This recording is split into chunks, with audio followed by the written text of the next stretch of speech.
அப்பதான் தொல்காப்பியம்.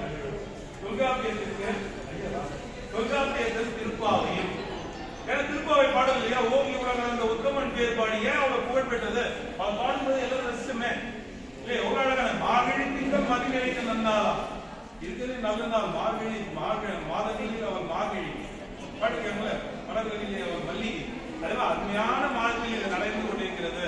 ஏன் அந்த திருப்பாவை பாடல்கள் புகழ் பெற்றது என்று கேட்டால், ஆண்டாள் தமிழை ஆண்டாள். காரணம் என்ன, எல்லாம் தொல்காப்பிய இலக்கணப்படி யாரெல்லாம் இயற்றுகிறீர்களோ அவர்களெல்லாம் புகழ் பெறுவார்கள்.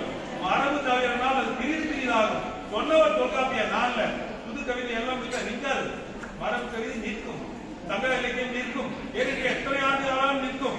ஏனென்றால் எதுகை மோனை எல்லாம் கூட இருக்கு, எழுத்து அசைத்தி தலை அடித்தோட எல்லாம் இருக்கு. அது முதல் இடத்துல என்னன்னு யாருக்கா தெரியுமா, எழுத்து அசைத்தி தலை அடித்தோட, அதுக்கு முன்னாடி ஒன்று யாருக்கா தெரியுமா, எழுத்து அசைத்தி தலை அடித்தோட